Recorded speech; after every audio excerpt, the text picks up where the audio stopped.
ብዝሃነን ልዩነት አለ አንድነቱም አለ ከልዩነታችን አንድነታችን ደግሞ የጎላ እንደሆነ ብዙ ቦታውን ብዙ ድርሻውን የሚይዘው አንድነታችን እንደሆነ ደግሞ አጽንኦት ሰጥተን መነጋገር ያለብን ይመስለኛል አንድነት ሲባል ከህዝቡ ጥቅም አኳያ ከሀገሪቱ እድገት አኳያ ይልቅ ለፖለቲካ ፍጆታ ስንጠቀምበት አልነበርንም ወይ የትኛው ክልል የተሻለ ብዝሃነትን ማስተዳደር ችለዋል የትኛው ደግሞ አልቻለም ለምን የሀገረ መንግስት ግንባታ ስቴት ቢልዲንግ የምንለው እና ይሄ ኔሽን ቢልዲንግ ፕሮጀክቶቻችን በጥንቃቄ መካሄድ አለባቸው ብዬ ነው ማስበው ማለት ነው በስልጣን ሽኩቻ ካለ በክልሎችና በፌደራል መንግስት መካከል ሽኩቻ ካለ እሱን ማረቅ ማስተካከል በብዛት ለክልሎች ተሰጥቶ ከሆነ ደግሞ ወደ ፌደራል የሚመጣበት ፖለቲክሱ ሞር እሱ ላይ ፎከስ አደረገ ሳይሆን የአንድነት ልዩነት እሱ ላይ ሳይሆን ሞር ወደ አይዲዮሎጂ ወደ ኢኮኖሚ ወደ ሌሎች ዘርፎች ላይ ቢሆንና እሱ ወደ መድረክ እንትን ብናደርግ ጥሩ ነው ብዬ ስለማስብ ማለት ነው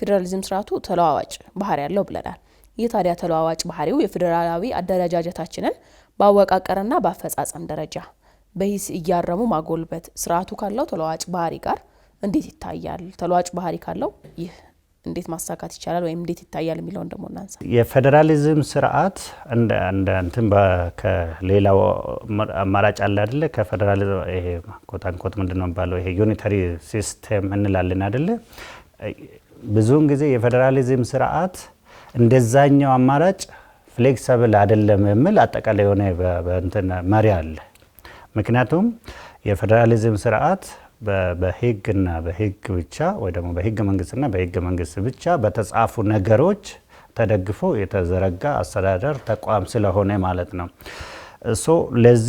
በዚህ ምክንያት ፍሌክሲብል አይደለም ወይ ደግሞ ተለዋዋጭ አይደለም በሚል ይተቻል እንደ ክፍተት ይነሳበታል ማለት ነው እንደዛም ሆኖ ግን የራሱ ሜካኒዝሞች አሉት የራሱ ስርዓቶች አሉት የራሱ የሆነ አካሄዶች አሉት በየጊዜው መከሰቱ የቴክኖሎጂ እድገት ሊሆን ይችላል የህዝብ ፍላጎት ሊሆን ይችላል ቅድም እንደተነሳው ስዊዘርላንድ ሲጀምር የተወሰነ ክልሎች ከዛ በኋላ አሁን ያደገበት አሜሪካን ነው ሰዳት የፌደራሊዝም ትልቋ ምሳሌ ማለት ነው ዩናይትድ ስቴትስ ኦፍ አሜሪካ ተብሎ የተነሱት እኮ 13 አይደል 13 አሁን 50 ላይ ናቸው ይሄ እንግዲህ ያኔ የፌደራሊዝም የፌደራሊስት ፔፐር ወይ ደግሞ የአሜሪካ አባቶች ብለን እንትን ያደረግነው በዛ ጊዜ 13 ያስፈልጋል ብሎ ነው እንትን ያደረጉት አሁን ላይ የደረሰው ትውልዱ ግን ሌላ እንትን ነው የምፈልገው ማለት ነው ዘሴም ወደኛ ደግሞ ማምጣት እንችላለን የዛሬ 7 አመት የዛሬ 30 አመት ያለውን ልማድ ዛሬ ላይ ተግባራዊ እናደርጋለን ማድረግ አለብን ወይ ደግሞ በዛው ማስቀጠል አለብን ብለን ካነሳን አንችልም ምክንያቱም ብዙ የዓለም አቀፍ እንትን ያለበት የሀገራዊ እንትን ፋክተሮች ምክንያቶች ሊያስገድዱን ይችላሉ ከኛው ደግሞ ከኛ ህዝብ ፍላጎት የሚያስገድዱን እንትኖች አሉና ያንን መነሻ አድርገን ወደዛኛው አዳፕት ማድረግ ወደዛኛው ወደሚመጡ ዴቨሎፕመንቶች ወደ ሁሉም ዴቨሎፕመንት ወይ ደግሞ ወደ ሁሉም ክስተቶች ራሱን እንዲያላምድ አይደለም እንፈልገው እንደዛ ከሆነ አንስቴብል ነው የሚሆነው ያልተረጋጋ እንትን ነው የሚሆነው ባልሆነ ህገ መንግስት ማሻሻል ወይ ደግሞ ህጎች አዳዲስ ህጎች ማውጣት እሱ አይደለም እሱ የራሱ እንትን አለው የራሱ ጉዳት ሊኖረው ይችላል አለውም ጭምር ማለት ነው ምክንያቱም የፌደራሊዝም ስርዓት እና ህገ መንግስት በአንድ ጥሩ ጎኑ ብለን እንትን ማንሳት የምንችለው የተረጋጋ የአስተዳደር ዘይቤ ነው ፌደራሊዝም ማለት ነው ይሄ የተረጋጋ እንትን መሆኑ ነው ሪጂድ ተብሎ ደግሞ በአንድ በኩል እንድትተች ያደረገው ማለት ነው ሁለቱን ማሳረቅ ያስፈልጋል እንዴት ነው የምናሳርቀው ቅድም እንዳነሳውት የህዝባችንን ፍላጎት አሁን እዛም እዚህ የምነሱ ነገሮች አሉ አይደል ግጭት ምንድነው የግጭቱ መነሻ ሪሶርስ ሀብት የፖለቲካ ተሳትፎ የሌሎች የመዋቅር እርከኖች ትራንስፓረንት አለመሆን የተጠያቂነት ስርዓት አለመስፈን እነዚህ እነዚህና ሌሎችም ምክንያቶች ይኖራሉ። እነዚህ መነሻ ማድረግ መቻል አለብን። ወደ እነዚህ ደግሞ አደብት እንዲያደርጉ ተቋማቶችን አንድም የነበሩ ተቋማቶችን ማሻሻል፣ ማስተካከል፣ ተጠያቂነት ስርዓታችን በጣም ላልቶ ከሆነ ደግሞ ካልነበረ አንዱና ትልቁ እንትን 4 ነገሮች ያስፈልጋል ነው የሚባለው። አንድ ሀገረ መንግስት አንድ ስቴት ፈንክሽናል እንድትሆን 4 ነገር እንደ ምሰሶ እንትን ማድረግ አለባት ነው የሚባለው። አንደኛ ነው የመጀመሪያው የህግ በላይነት ነው። የህግ በላይነትን ማረጋገጥ። የህግ በላይነት አለ ብለን ለመነሳት ተጠያቂነት ይመጣል። የህግ በላይነት አለ ካልን ተጠያቂነት ይመጣል። ከዛ ውጭ ደግሞ ሶስተኛ ላይ ሊመጣ የሚችለው ተሳትፎ ነው። ፓርቲሲፔሽን እንዲኖር ከተፈለገ አሰራሮቻችን፣ ህጎቻችን፣ ድርጊቶቻችን እንደ መንግስት ማለት ነው ግልጽ መሆን አለባቸው። ስለዚህ ግልጸኝነት፣ ተሳትፎን ማረጋገጥ፣ የህግ በላይነት፣ ተጠያቂነት በእነዚህ መሪዎች እየቃኘን ሀገራችን ደግሞ የፌዴራሊዝም ስርዓታችን ራሱን እንዲያርም፣ እንዲያስተካክል፣ ከጊዜው ጋር ራሱን አላምዶ እንዲሄድ፣ ከህዝብ ጥያቄና ፍላጎት ጋር ራሱን እንዲያላምድ ማድረግ ያስፈልጋል። ደግሞ ጊዜው ነው ብዬ አስባለሁ። እነዚህ የሚያመላክቱ ብዙ ነገሮች ስላሉ ማለት ነው። ቅድም እንዳነሳሁት ይሄ የሴንትሪፒታሉን እና የሴንትሪፊውጋሉን እንትን ማሳረግ ግድ ነው ማለት ነው። አደረጃጀቱን በሂስ ብለን ስንል ያው መዋቅሩን ተከታታይ በሆነ ሂስ ማረቅ መተቸት ያስፈልጋል። ይህ ማለት ምን ማለት ነው? የፌዴራሊዝም አወቃቀሩ እንዴት ነው? ለምሳሌ በተለያየ ሰዎች፣ በተለያየ ምሁራን፣ በተለያየ ተፎካካሪ ፓርቲዎች ብዙ ነገሮች ይነሳሉ። የኢትዮጵያ ፌዴራሊዝም አወቃቀሩ አንዱ ተነስቶ የብሔር ውቅር ነው ይላል፣ አንዱ ደግሞ ተነስቶ የጎሳ ውቅር ነው ይላል። እሱ ራሱ አልተስማማንበትም። አንዱ ደግሞ አይ የመልቲኔሽን ፌዴሬሽን ነው የሚል እሳቤ አለ። ስለዚህ ይሄ ተከታታይ በሆነ መረጃ መሰረት ባደረገ ሂስ አወቃቀሩ መታየት አለበት ማለት ነው። ምክንያቱም የ4 ወይም 5 ክልሎች ስም የብሔር ስም ስላለው የብሔር ፌዴራሊዝም ነው ብለን ማለት አንችልም። ኢትዮጵያ ከሆነ ስለ ኢትዮጵያ የምናወራ ከሆነ ሁሉም በብሔር የተዋቀሩ መሆን ነበረባቸው። እውነትስ የብሔር ፌዴራሊዝም ነው ብለን ስንል ፒውርሊ አንድ ብሔር ብቻ ያለበት ክልል አለ ወይ? ተጨባጭ ሁኔታውን ማየት ያስፈልጋል። ስለዚህ እነዚህ ነገሮች እንትን ይፈልጋሉ። መረጃ፣ ማስረጃ፣ ጥናት ተደርጎባቸው አደረጃጀቱ አወቃቀሩ መታየት አለበት ማለት ነው። ምክንያቱም በህገ መንግስቱ ላይ ያለው አሁን እኛ የምንለው እንትን አይደለም። ብዙ ነገሮችን በውስጡ የያዘ ነው። ህገ መንግስቱ አንቀጸ ደን ስናይ የህዝቦች አሰፋፈር የሚላለው፣ የህዝብ ፍላጎት የሚላለው፣ ታሪካዊ ጉዳዮች እዛ ውስጥ ያነሳል። አሁን የምንለውን ደግሞ የመልክዓ ምድር የሚለውንም ነገር እዛ ውስጥ ሴትልመንት የሚል ነገር ያነሳል። የቋንቋ ኢሹ እዛ ውስጥ ያነሳል። የማያነሳው ነገር የለም እና ፌዴራሊዝሙ የተዋቀረው በእነዚህ ጉዳዮች ነው ብሎ አንቀጹ ያስቀምጣል። ስለዚህ ይሄንን አንቀጽ አይተን ኦልሬዲ የዛሬ 30 ዓመት የተዘረጋውን የ9 ክልልና የ1 ከተማ ማስተዳደር ውቅር አደረጃጀት አይተን አሁን ያለንበት ህገ መንግስቱ እንኳን ባይሻሻል 12 ክልል አድርሰናል። 2 ከተማ ማስተዳደሮች ደርሰዋል። አሁንም የቋንቋ ኢሹ ለምሳሌ ካየች አንድ የፌደራል ቋንቋ ነበረን። አሁን ወደ 5 በህግም እንትን ባይባል 5 እንዲሆን ተደርጓል። ስለዚህ ይሄ ሌሎች ነገሮችንም እንደዚሁ ማለት ነው። ሌሎች ነገሮችንም እንደዚሁ። ስለዚህ እነዚህን ነገሮች አይተን ነው የፌዴራሊዝም ተለዋዋጭነት ባህሪውን በሂስ ልናርቀው ወይም ደግሞ ልናስተካክለው የምንችለው ማለት ነው። አደረጃጀቱን በተመለከተ ሌላኛው አፈጻጸሙስ ምን ይመስል ነበር ብለን ደግሞ ማየት አለብን። በዚህ በ30 ዓመት ውስጥ አፈጻጸሙስ ምን ይመስል ነበር? ለምሳሌ ብዝሃነትን በማስተዳደር የትኛው ክልል ቤስት ነው? ህገ መንግስቱን ሄደን እኔ እዛ ውስጥ የክልል ፖሊሲዎችን እኔ የክልል ፕሮግራሞችን እኔ የትኛው ክልል የተሻለ ብዝሃነትን ማስተዳደር ችለዋል? የትኛው ደግሞ አልቻለም? ለምን ብለን ማየት አለብን።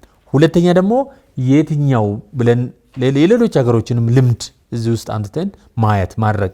ለምሳሌ እኛ ብቸኛ ፌደራሊዝም የምንከተል ሀገር አይደለንም እና ከኛ በላይ ብዝሃ ብሔር ብዝሃ ልሳን ያለበት ሀገር እነ ናይጄሪያ አፍሪካ ውስጥ፣ እነ ደቡብ አፍሪካ፣ እነ ኬንያ በጣም ብዙ ህዝብ ያለበት በጣም ብዙ ብሔር ያለበት አገሮች እንዴት ነው ብዝሃነትን የሚያስተዳድሩት የሚለውን የነሱንም አወቃቀር የኛንም አወቃቀር ምክንያቱም የዛሬ 30 ዓመት ላይ ቆመን ስላለን ብዙ ነገሮችን በህገ መንግስት በፖሊሲ በፕሮግራሞቻችን ውስጥ ማየት አለብንና አፈጻጸም አንዱን የፖሊሲያችን የፕሮግራሞቻችንን ማየት መፈተሽ አስፈላጊ ነው።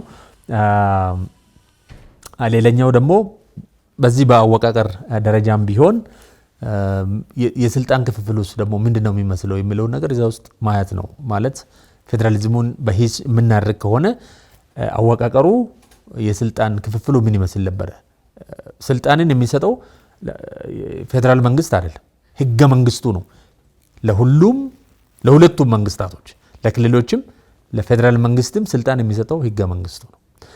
ስለዚህ የትኞቹን ስልጣኖች ናቸው ለፌደራል መንግስት የተሰጡት፣ የትኞቹ ደግሞ ለክልሎች የተሰጡ ናቸው? እዚህ ውስጥ በስልጣን ሽኩቻ ካለ በክልሎችና በፌደራል መንግስት መካከል ሽኩቻ ካለ እሱን ማስተካከል፣ በብዛት ለክልሎች ተሰጥቶ ከሆነ ደግሞ ወደ ፌደራል የሚመጣበት አላግባብ ለፌደራል ተሰጥቶ ምክንያቱም ሲተገበሩ የምናየው ይሄንን አወቃቀሩ ላይ ቆመን አንዳንድ ጊዜ በፌደራሊዝም ስርዓት ውስጥ ከላይ መጣ የሚባል ነገር የለም። ምክንያቱም በጋራ ነው ሀገር የምታስተዳድረው። ስለዚህ የክልሎች ለምሳሌ አገራዊ ፖሊሲ ላይ የክልሎች ድምፅ አለ። ፌደራል መንግስቱ ነው ያዘዘን የሚባል ነገር የለም። ፌደራል መንግስት ማለት የነዚህ ክልሎች ውቅር ነው። ስለዚህ የክልሎቹ ድምፅ እዛ ውስጥ ካለ ፌደራል መንግስት አዞን ነው የሚባል ነገር የለም። ኦልሬዲ ወስነ አገራዊ ፖሊሲ ነው። ስለዚህ እሱን ነው የምታወርደው። ታዘ ሳይሆን ራሴ ነው ፖሊሲውን ያወጣው ማለት ነው።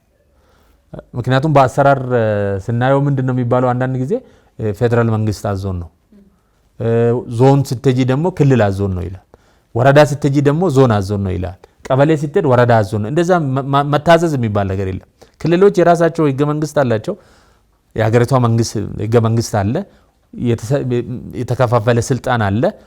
የተሰጠን ስልጣን ደግሞ ስራ ላይ ማዋል ነው።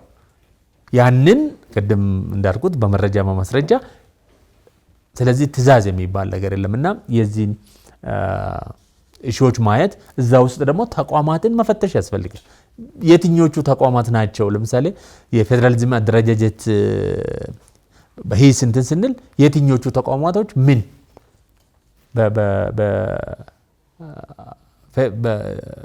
ምክንያቱም ፌደራሊዝሙ ሲዋቀር የተለያዩ ተቋማት አብሮ አሉ። ምክንያቱም እንደ ሀገር ተወካይ ምክር ቤት አለን፣ ፌዴሬሽን ምክር ቤት አለን፣ ሌሎችም አሉ፣ የፍትህ ተቋማቶች አሉን፣ ሌሎች ማህበራዊ ተቋማቶችም አሉ። ክልሎች ደግሞ በተመሳሳይ የራሳቸው ህገ መንግስት አላቸው፣ የራሳቸው ፓርላማ አላቸው፣ የራሳቸው ወረዳ እስከ ወረዳ ድረስ ማለት ነው። ስለዚህ እነዚህን ተቋማት ማየት መፈተሽ አግባብ ነው የሚሆነው ወይም ተገቢ ነው የሚሆነው። ለምሳሌ ራስን በራስ ማስተዳደር ማለት ምን ማለት ነው ብለን ስንል አንድ ወረዳ የወረዳ ምክር ቤት ካለ የወረዳው ምክር ቤት የስልጣን የዛ ወረዳ የስልጣን ባለቤት ነው ማለት ነው። በምን ላይ? በፖለቲካው ላይ፣ በኢኮኖሚው ላይ፣ በማህበራዊ ጉዳይ ላይ ማለት ነው። ስለዚህ ወደ ላይ የምናይበት ምንም ምክንያት የለም ማለት ነው። ይሄ የአዳዊ እንትን ስላልሆነ ስለ ፌደራሊዝም የምናወራ ከሆነ የታችኛው እርከን ያሉት መዋቅር ራሳቸውን በራሳቸው የማስተዳደር ስልጣን በህገ መንግስቱ ተሰጥቷቸዋልና ያንን ስራ ላይ ማዋል ነው። እያዋሉ ነው ወይ? እነዚህ ተቋማቶችን መፈተሽ ማየት ያስፈልጋል። በአመት አንድ ጊዜ ተሰብስቦ በጀት አጽድቆ የሚበተን የወረዳ ምክር ቤት ካለ ራሱን በራሱ እያስተዳደረ አይደለም። ያው ምክር ቤት የወረዳውን አስተዳዳሪ፣ ምክትል አስተዳዳሪ፣ የወረዳውን ካቢኔ መምረጥ ካልቻለ ከሌላ ቦታ ተመርጦ የሚላክለት ከሆነ ስቲል የወረዳው ምክር ቤት ስራ ላይ አይደለም ማለት ነው እንትኑን ስናይ። ስለዚህ እነዚህ ተቋማት ስራ ላይ ናቸው ወይ? የወረዳ ምክር ቤት፣ የክልል ምክር ቤቶች፣ የፌዴራል ተወካዮች ምክር ቤት፣ ፌዴሬሽን ምክር ቤት፣ እነዚህን ተቋማት ማየት፣ መፈተሽ፣ ጠንካራ የሆኑትን እንዲቀጥሉ ማድረግ፣ ጠንካራ ያልሆኑትን ደግሞ ክፍተታቸውን ማሳየት፣ አያስፈልጉም ብለን ካለ ደግሞ አያስፈልጉም ብሎ በሌላ መተካት እና ጠንካራ ተቋማት ያስፈልጋሉ ማለት ነው። አደረጃጀቱንና ሂሱን ስናይ ማለት ነው። መልካም እንግዲህ ጥሩ ሀሳቦችን አንስተናል። ኤንቢሲ ኢትዮጵያ ቴሌቪዥን ከሰላም ሚኒስቴር ጋር በመተባበር ነው ይህንን ጋር ሀገር የተሰኘ ሳምንታዊ ፕሮግራም የሚያዘጋጀው። የሚሰጡት ሀሳቦች በዚህ ፕሮግራም ላይ የሚነሱ ሀሳቦች ለፖሊሲ ግብአትም ይውላሉ። እንዲሁም ደግሞ በዘርፉ ያሉ ምሁራን ጭምር እንዲወያዩባቸው የሚረዱ ናቸውና የተለያዩ ግን ጥሩ ሀሳቦች እያነሳን ነው። አብራችሁ ስላላችሁ ደግሞ ደስ ይለኛል። ወደ ሌላኛው ሀሳብ ስንነሳ እንግዲህ ፌዴራል ስርዓቱ ላይ ነው እያወራን ያለ ነው። በማዕከልና በክልሎች መካከል የሚኖረውን የስራ ግንኙነት ተግባቦትን፣ ግልጸኝነትና የጋራ መግባባትን መሰረት አድርጎ እንዲጎለብት የትኞቹ ነጥቦች ላይ ትኩረት ማድረግ አለብን? ምክንያቱም ሁለቱ መስመራቸው ወይም ደግሞ ሁለቱ በጋራ መሄዳቸው ነውና አንድ ትልቅ የጋራ ሀገርን ሉዓላዊት ሀገርን ለማስከበር የፌዴራል ስርዓቱ የክልሉም እንዲሁም ደግሞ ማዕከል ላይ ያለውም በጋራ አብሮ መጓዝ ሲችል ነው የሚሆነውና የትኞቹ ነጥቦች ላይ ትኩረት ብናደርግ ይህን ማሳካት እንችላለን የሚለው። እሺ፣ ጥሩ ጥያቄ ነው። እንግዲህ የፌዴራሊዝም ስርዓት ሁሉም የመንግስት መዋቅራት የሚገናኙበት ወይ ደግሞ አንዱ ጋር ያለው የግንኙነት የስራ ግንኙነት የሌሎችም እንትኖች የሚገናኙበት እንትን አለው አይደለ? አሁን ለምሳሌ የታችኛው እርከናች የራሳቸው እንትን ጋር ግንኙነት አላቸው በዛው ማለት ነው። አንድ የወረዳ አስተዳደር ከሌላኛው ወረዳ አስተዳደር፣ የዞን አስተዳደር ከሌላኛው ዞን አስተዳደር ራሱ ሆሪዞንታል ለሆነ እንትን ነው ጎንዮሽ ማለት ነው።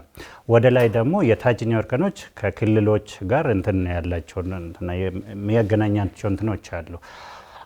በዛው ልክ የፌዴራል መንግስት የክልሎች ጋር የታችኛ መዋቅር ጋር የሚገናኝበት እንዲገናኝ የሚያስገድዱ የስራ ሁኔታዎች አሉ። ይሄ ማለት የፌዴራል መንግስት ምንም እንኳን የታችኛ መዋቅሮች ላይ የመቆጣጠር ዝንባሌ ቢኖረውም ወይ ደግሞ የፈለገ ለአንድ ሀገር መንግስት ምንም እንኳን አስፈላጊ ቢሆን የነዛ እንትኖች ትብብር ውጭ ምንም ነው የፌዴራል መንግስት ማለት ነው። እነዛም የታችኛው እርከኖችም ክልሎችም ሎካል ገቨርንመንት የምንላቸውም ደግሞ ምንም እንኳን ለህዝባቸው ለሚወክሉት ህዝብ ወይ ደግሞ ለሚመሩት ህዝብ ኢሚዲየትሊ የሚገኙት እነሱ ናቸው። ለአንድ ህዝብ ማለት ነው ባሉበት እንትን እነሱ ናቸው የቅርብ ተጠሪዎቹ ለህዝቦቻቸው ማለት ነው። ይሄ ማለት አስፈላጊ ናቸው በጣም ማለት ነው ለህዝባቸው። ምክንያት የፌዴራል መንግስት የማዕከል መንግስት ከአንድ ሎካል ህዝብ በጣም ሩቅ ነው፣ በቀላሉ የሚገኝ አይደለም። እነዛ ናቸው ሞር ወሳኝነት ያላቸው ማለት ነው። እንደዛ እያለ የእርከኑ በጨመረ ቁጥር እንትኑም እየቀነሰ ነው የሚሄደው ማለት ነው። ይሄ ማለት አንዱ ያለ አንዱ መኖር አይችልም። አንዱ ያለ አንዱ ውጤታማ መሆን አይችልም። አስፈላጊነት ትብብር ያስፈልጋቸዋል፣ ቅንጅት ያስፈልጋቸዋል፣ መናበብ ያስፈልጋቸዋል። የእንትናቸውን ትሬንድ ደግሞ ከጊዜ ወደ ጊዜ እያስተካከሉ እያረሙ እየተማማሩ መሄድ ያስፈልጓቸዋል ማለት ነው።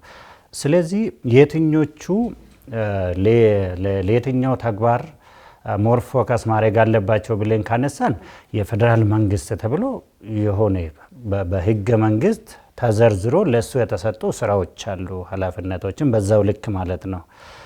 ግን ለፌዴራል መንግስት ስለተሰጠ ብቻ ከነዛ ከክልሎች ውጭ ደግሞ ተግባራዊ ያደርጋሉ ወይ ደግሞ ውጤታማ ያደርጋሉ ብለን ማሰብ አንችልም፣ ይከብዳል። የእነሱም ትብብር ስለሚያስፈልገው ማለት ነው።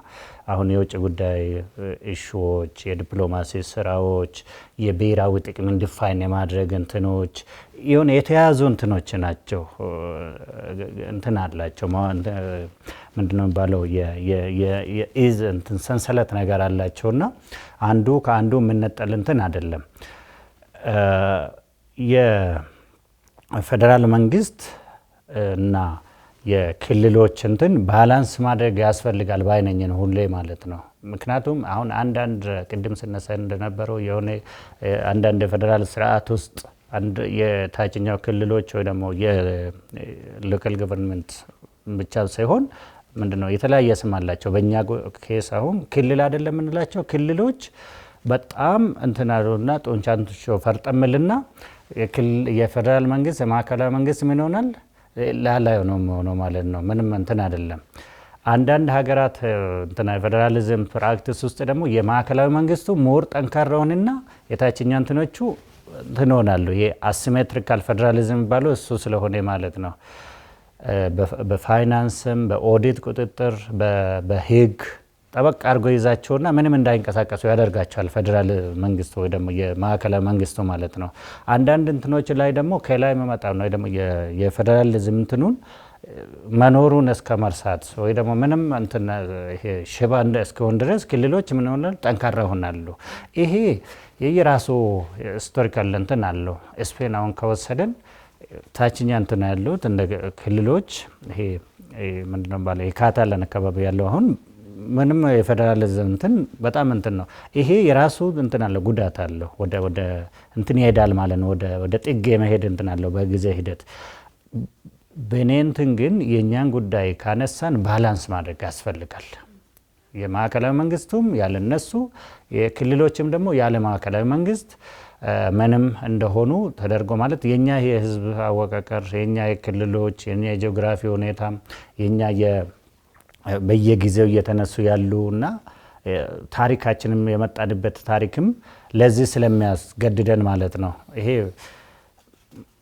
ማዕከላዊ ክልል ብቻ ማዕከላዊ መንግስት ብለን ክልሎችን ቋንቋቸውን ፍላጎታቸውን ያላቸውን ሀብት እንዳይጠቀሙ እሱ ላይ እንትን ማድረግ እንትኖች ነበሩ ከዚህ በፊት።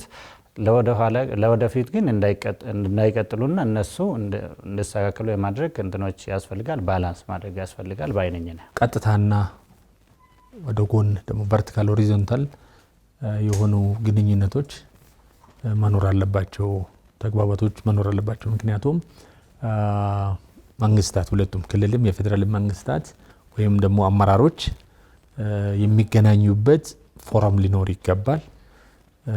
ወይም ደግሞ በኮሚቴ በቴክኒክ መዋቅር ተዋቅሮ የሚገናኙበት ፕላትፎርም ያስፈልጋል። ይሄ በአዋጅ ተጽፎ ተቀምጠው በምን ጉዳዮች ላይ መቼ የት እንዴት የሚሉ ነገሮች ተቀምጠው መገናኘት ወይም ደግሞ መነጋገር አለባቸው። እንደዚህ አይነት እንትን መኖር አለበት። ሌላው በዚህ መካከል ደግሞ ግልጽ የሆነ ተግባቦት ወይም ደግሞ የመረጃ ልውውጥ ሊኖር ይገባል። ምክንያቱም አንደኛው በአንደኛው ችግርም ሲፈጥር የተለያዩ ነገሮችንም ሲያደርግ አንዱን መክሰስ አንዱን መወንጀል እንዳይኖር የመረጃ ፍሰቱ የመረጃ ልውውጡ ግልጽ መሆን አለበት። ሁሉም ከማዕከላዊ መንግስት እስከ ታችኛው እርከን ያለው ግልጽ የሆነ መኖር አለበት። ሌላኛው በውሳኔዎች ውስጥ ክልሎች ተሳታፊ መሆን አለባቸው። ምክንያቱም ቅድም ያልኩት ነው ከላይ ነው የመጣብን የሚለውን ነገር ሊያስቀረው ስለሚችል በየትኛውም ውሳኔ ውስጥ በጋራ ስለሆነ አገር የሚያስተዳድሩት ክልሎች በውሳኔ በሚወሰኑ ጉዳዮች ላይ የነሱ ሳይሆን እኛ የሚል ኃላፊነት እንዲወስዱ ውሳኔው የተለያዩ ፖሊሲዎች ላይ የተለያዩ ፕሮግራሞች ላይ መሳተፍ አለባቸው። በጋራ ነው የተወሰነው እኛ ብሎ ነው ማውራት ያለባቸው። እነሱ ከፌደራል የመጣው ከእንትን የመጣው የሚባለውን ነገር ሊያስቀረው ስለሚችል ይሄ በጣም ወሳኝ ነገር ነው። ሌላው አመራሮችና ተቋማት መካከል እምነት መኖር አለበት። አመራሮች መካከል እምነት፣ መተማመን የሚሉ ነገሮች በባህላችን ብዙ ችግር ቢኖርብን ግን መተማመኑ መኖር አለበት። የፌዴራል አመራሮች የክልሎችን ማመን አለባቸው።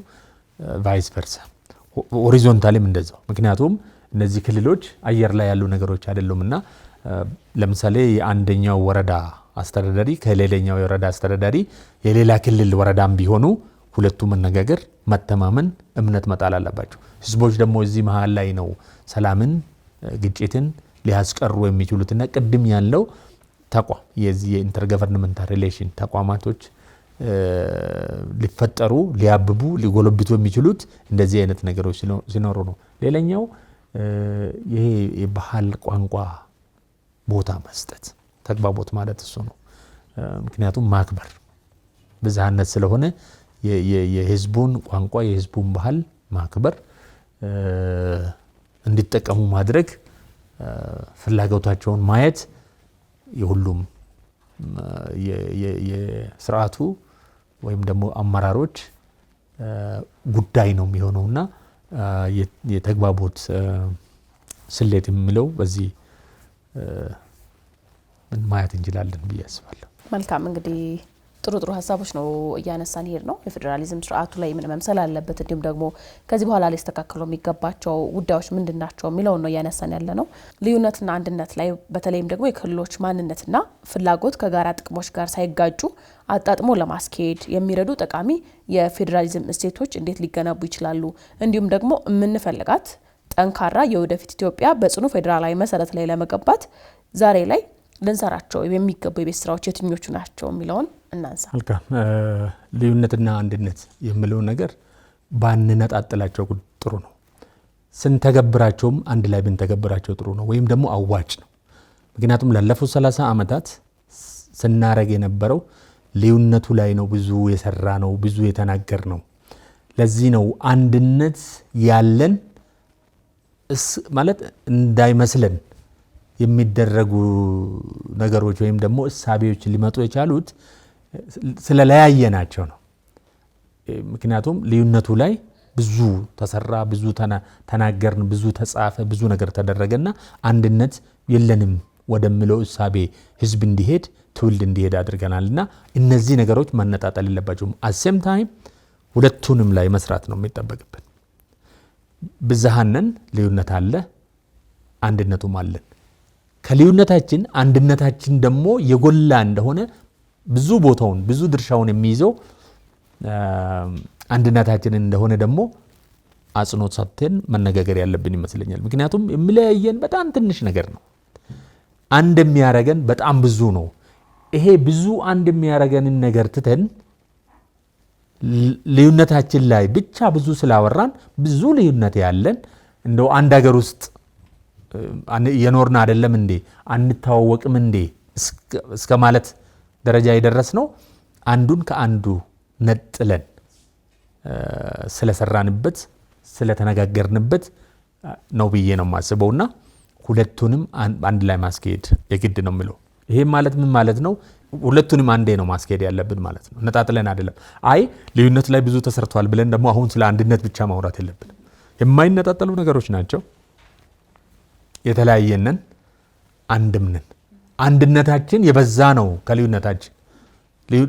ይሄ ትንሽ የሚባለው ልዩነት ላይ ብዙ ማውራት ብዙ እሱን ካፒታላይዝ ማድረግ የለብንም የሚል ሳቢ ያለኝ። ሌላኛው የወደፊት አቅጣጫችን ሊሆን የሚችለው ግልጽ የሆነ የስልጣን ክፍፍል መጀመሪያ ህገ መንግስታችን መሻሻል አለበት። 30 ዓመት ከድነነው ማስቀመጥ የለብንም። ምክንያቱም በዚህ በ30 ዓመት ውስጥ ብዙ ፍላጎቶች ብዙ ለውጦች መጥቷል፣ እንደ ዓለም እንደ አፍሪካ እንደ ሀገር። ስለዚህ ግልጽ የሆነ የስልጣን ክፍፍል ህገ መንግስት ውስጥ ሲሻሻል መቀመጥ አለበት። የትብብር ፌዴራሊዝም ስለምንከተል እሱ ላይ ብዙ መስራት አለብን፣ ቅድም በተነጋገርናቸው ነገሮች ላይ። ሌላው ጠንካራ ተቋማት ይሄ ተቋማት ሳይሆኑ ጠንካራ ተቋማት መፍጠር አለብን። ከፌዴራል እስከ ቀበሌ ድረስ የተለያዩ ተቋማቶች በክልል ደረጃም በፌዴራል ደረጃም መፈጠር አለባቸው። ሌላኛው ግልጽ የሆነ የማይናወጥ የህግ የበላይነት መኖር አለበት። ሌላኛው የፖሊሲ መመካከር ወይም ፎረሞችን አዘጋጅተው እዛ ላይ ማውራት መነጋገር አለብን ብዬ ነው የማስበው። ልዩነታችንና አንድነታችን እንዴት እናስታርቅና የወደፊት አቅጣጫ ምን መምሰል አለበት የሚለው ላይ ሀሳቡ ትልቅ። እሺ በፌደራሊዝም ስርዓት ውስጥ ልዩነትና አንድነት ስንል እነዚህ ተርሞች እንዴት ነው ዲፋይን መደረግ አለባቸው ወይ ደግሞ እንዴት ነው ዲፋይን ሲደረጉ የነበሩት ብለን ትንሽ ራሳችንን መጠየቅ አለብን። የመከራከሪያ ነጥቦች መሆን አለባቸው ብዬ አስባለሁ። እነዚህ ልዩነት ሲባል ሪሊ ለፖለቲካ ፍጆታ ሲውል አልነበረም ወይ? አንድነት ሲባል ከህዝቡ ጥቅም አኳያ ከሀገሪቱ እድገት አኳያ ይልቅ ለፖለቲካ ፍጆታ ስንጠቀምበት አልነበርንም ወይ? ወደ ስልጣን ለመምጣት ወይ ደግሞ ስልጣን ላይ ለመቆየት እነዚህ ተርሞችን አቢዩዝ እያደረግናቸው አልነበርንም ወይ? ልዩነቱን ለምሳሌ ማለት ነው ሞር ፎከስ አድርገን ስንተገብራቸው የነበሩ ከስርዓቱ ውጤታማነት አኳያ ሳይሆን ለፌዴራሊዝም ግንባታ ማጠናከሪያና እሱን ከማጠናከር ይልቅ ለሆነ ግሩፕ ለፖለቲካ ለኢሊቱ ለሊቃኑ ስልጣን ማሟያ ስናደርግ አልነበርንም ወይ ብለን እሱን የመከራከሪያ ነጥብ ማድረግ አለብን ብዬ ነው የማስበው። ምክንያቱም ዲፋይን የምናደርግበት ምንገልጽ እነሱን ምንተነተንበት እንትን ራሱ መንገዱ ራሱ እንትን አለው። የቋንቋ ልዩነት ካልን ምን ማለት ነው? የቋንቋ ልዩነት የቋንቋ ቫራይቲ ነው ያለው። ይሄ ደግሞ ፖዚቲቭሊ ጥቅም ነው እንጂ ጉዳት የለውም። የሌሎች ባህል ሊሆን ይችላል። ባህልን እንዴት አድርገን ነው ወደ አደባባይ ማምጣት አለብን? ልዩነቱን ላይ ፎከስ አድርገን የፉክክር እንትን እንዲሆኑ አድርገን አንዱን ለሌላ ፖለቲካ ፍጆታ መጠቀም ሳይሆን ባህሎቻችን እንትን ናቸው፣ በጣም ያልተሰራበት ፖቴንሻል የሆነ ሀብቶቻችን ናቸውና እሱን ወደ አደባባይ ማምጣት ሞር ደግሞ እንዲፎካከሩ ብቻም ሳይሆን አንዱ ከአንዱ ጋር እንዲሄዱ አንዱን ተደጋግፈው ወይ ደግሞ አንዱ ጋር አስታርቀን እንድንሄድ ነው እንጂ ይሄ እንደ ልዩነት አድርገን እንትን ለመጠቀም ብዙ እንትን ይፈልጋል፣ ብዙ ጥንቃቄ የሚፈልግ ይመስለኛል። አንድነትም ሲባል አንድነት ማለት ነው አብሮነት ነው አይደለ? አብሮ የመኖር አብሮ የማደግ አብሮ የመሳተፍ አብሮ ሀገሪቷን ወደ አህጉራዊና ዓለም አቀፋዊ እንትን ተወዳዳሪ እንድትሆን ማድረግ ማበልጸግ እሱ ነው። እንግዲህ ይሄ አንድነት እስከሆነ ድረስ አብሮነት ነው እንትን ማድረግ አለብን ማለት ነው። አንድነታችን ኩራታችን ስንል የአንዱን እንትን ሌላኛው ላይ ጭነን እሱን እንደ አንድነት የምናነሳ ከሆነ ስህተቱ ከዛ ነው የሚጀምረው። የሀገረ መንግስት ግንባታና የኔሽን ቢልዲንግ ፕሮጀክቶቻችን ቀደም ሲል የነበሩት እዛ ጋር ስህተት ሲፈጽሙ ስለነበረ ማለት ነው። አንድነት ነው ብለን ሌላኛው ጭፍልቅ እናደርጋለን። ሌላኛው ላይ ደግሞ ህዝቦቻችን አብሮ ተተወለዱት ቋንቋ አብሮ ተተወለዱት ማንነት ረስቶ ሌላ ራሳቸው ላይ የጫንን ይሄ አንድነት አይደለም። ይሄ ሌላ ጉዳይ ነው። ሌላውም እንደዛው እያስገደደን በአፈሙዝ እያስገደደን ወደ አንድ እንትን ሀገሪቷን አንድ አድርገን ለማስቀጠል እሱ እንዳውም ስጋት ነው ለሀገሪቷ እንትን አብሮነት እንዳይኖሩ የሚያደርገው እሱ ነው። ችግሮቻችን ከዛው መመነጩ ስለሆነ ማለት ነው። ስለዚህ የሀገረ መንግስት ግንባታ ስቴት ቢልዲንግ የምንለው እና ይሄ ኔሽን ቢልዲንግ ፕሮጀክቶቻችን በጥንቃቄ መካሄድ አለባቸው ብዬ ነው የማስበው ማለት ነው። የኢሊቱን እንትን ጊዜያዊ ማሳካ ስልጣን ፍላጎት ማሳካ መሳሪያ መሆን አለባቸው። አቢዩዝ ስለሚደረጉ ማለት ነው። ስናይ የነበረው መሶ ስለሆነ ማለት ነው። ይሄ ለሞቢላይዜሽን የሚጠቀሙበት ህዝቡን ወይ ደግሞ ይሄ ኤትኒክ ግሩፕ ወይ ደግሞ ብሔሮቻችንን ለሞቢላይዜሽን የሚጠቀሙበት መንገድ እጅግ በጣም አደገኛ ነው። እሱ ላይ ፎከስ ማድረግ መቻል አለብን። ስልጣን የሚይዘው እኮ አይተናቸዋል። የሆነ ጊዜ ላይ ለሞቢላይዜሽን እነሱ ለማነሳሳት ችግሩን እየኮረኮሩ እንትን አድርጎ ከጎናቸው አሰልፈው ስልጣን የሚይዘው አይተናል። ለነሱ ጠብ ያደረጉት ነገር ብዙ እንትን አይደለም ማለት ነው። ስለዚህ ፖለቲካዎቻችንን ማዘመን መቻል አለብን ብዬ አስባለሁ እና ፖለቲክሱ ሞር እሱ ላይ ፎከስ አደረገ ሳይሆን የአንድነት ልዩነት እሱ ላይ ሳይሆን ሞር ወደ አይዲዮሎጂ፣ ወደ ኢኮኖሚ፣ ወደ ሌሎች ዘርፎች ላይ ቢሆንና እሱ ወደ መድረክ እንትን ብናደርግ ጥሩ ነው ብዬ ስለማስብ ማለት ነው። ምናልባት የወደፊት እንትኑን ከጠየቅሽኝ የሀገረ መንግስቷ ኢትዮጵያ የምንለው ማለት ነው እንደ መንግስት ይሄ ከነባራዊ አሰራሩ እንትን መላቀቅ መቻል አለባት ብዬ አስባለሁ። እኔ ምንድነው የሚባለው ይሄ ትራዲሽናል ፕራክቲስ አለ ይሄ ልማዳዊ እንትኖች ላይ ከሱ መላቀቅ መቻል አለባት። እሱ ላይም ብዙ ስራ ያስፈልገናል ብዬ አስባለሁ። ምንድነው ከዚህ በፊት የነበረ ምንድነው ይሄ ትልቁ ተቋም ሳይሆን ውጤታማ ተቋም ሳይሆን ምንድነው የምንለው ቢግማን ነው ስታይ የነበረው ሰው ማለት ነው። መሪዎች ብለን መውሰድ እንችላለን። ተቋሙ ምን ይላል ሳይሆን ህጉ ምን ይላል ሳይሆን ስንጠቀም የነበረው መሪው ምን አለ ትልቁ ሰውዬ ምን አለ ነው። ትልቁ ሰውዬ ይታወቃል እንግዲህ እንትኑ የስልጣኑ እንትን የሚይዘው ማለት ነው። እሱ የትም አያደርሰንም። ስቴቱ ህግና ምክንያታዊ ላይ የተመሰረተው ምንድነው ሌጋል ራሽናል የሚባለው ያለ የዘመናዊ ስቴቶች መንግስታት ምልክት የሆነ ማለት ነው። እሱ ተቋም ላይ የተመሰረተ ማለት ተቋም ስንል ደግሞ ጠንካራ ተቋም ቅድም እንደተነሳው ተቋም ብቻው ተጠራክሮ እንትን አይደለም የሆነ ነገር ዴሊቨር ማድረግ መቻል አለበት። ስለዚህ ፕሮዳክቲቭ ኢንስቲትዩሽን መሆን መቻል አለበት። ውጤታማ ተቋማት መሆን አለባቸው። ይሄ ዝም ብሎ እንትን ለማድረግ ብቻም ሳይሆን ፍርድ ቤቶቻችን ጠንካራ ናቸው ካልን በዛው ልክ ደግሞ ህዝቡ እምነት እንደኖረው ፍርድ ቤቶቻችን ላይ ተጠያቂነቱን ማስፈን መቻል አለባቸው። በየጊዜው ደግሞ የምነሱ ነገሮች ላይ እንግዲህ ይታወቃል አይደለ ብዙውን ጊዜ የምተቸው ይሄ የህግ አስፈጻሚ እንትኖች ጎልቶ የመታየት እንትን አለ ኤክዚኪዩቲቭ የምንለው ማለት ነው። ኤክዚኪዩቲቭ ብራንች መንግስት ሶስት እንትን አለ ያለው ህግ የሚያወጣ ህግ የሚተገብርና ህግ የሚተረጉመው ወይ ደግሞ ፍርድ ቤት የዛኛው የህግ አስፈጻሚው ሞር ጠንከር የማለት እንትን አለው እንደ አፍሪካም እንደኛ ማለት ነው። ይሄ ጥንቃቄ ያስፈልጋል። ህጉ ሞር ጠበቅ መደረግ መቻል አለበት። በዛ ነው መመራት አለበት። ተቃዋሚዎቻችንም በዛው ልክ መገንባት መቻል አለባቸው። ቀደም ሲል የነበሩ ስህተቶች ክፍተቶች እንዳይደገሙ ጥንቃቄ ማድረግ መቻል አለብን ብዬ አስባለሁ። ምክንያቱም በፖለቲካ ተርም ውስጥ ፐርሰፕሽን ኢዝ ሞር ኢምፖርታንት ዛን አክሽን የሚባል ነገር ፐርሰፕሽን ህዝቡ የሆነ የሚያይበት መንገድ የሚወስድበት መንገድ ነገሮችን የሚቀበልበት መንገድ እና በተጨባጭ ደግሞ መሬት ላይ የተደረገ ያለው ነገር ወይ ደግሞ ለወደፊትም ሊደረግ የተዘጋጀው ነገሮች ሊኖሩ ይችላሉ። ያንን ህዝብ እንዴት ነው የሚመለከተው? ያ ፐርሰፕሽን ትልቅ እንትን አለው። ወደ ህዝቡ ወደ እንትን የሚገባው ይሄ የተቀበለበት እንትኑን ተጠቅሞ ነው እንጂ መሬት ላይ የሚሰራ ነገሮች ሁለተኛ ደረጃ ላይ ነው የሚይዙትና ያንን ፐርሰፕሽን የሚያይበት መንገድ የጋራ መግባባት እየፈጠሩ ትልልቅ ፕሮጀክቶች የተጀመሩ ነገሮች አሉ። አሁን ለምሳሌ ሀገራዊ ምክክር ኮሚሽን ይባላል። ለእንደዚህ አይነት ነገሮች እሱን ትልቅ እንትን ነበረና አሁንም የመጓተት እንትኖች አሉና እሱን ለሀገር ስንል ለህዝባችን ስንል እሱ ማጠናከር እሱ ያዘውን በፖዚቲቭሊ ማለት ነው ፖዚቲቭሊ እያዩ እሱ መደገፍ መሳተፍ ያስፈልጋል። ሌሎች ነገሮች ይደርሳሉ። ትልቁ ነገር መምጣት አለበት ሰላሙ ነው።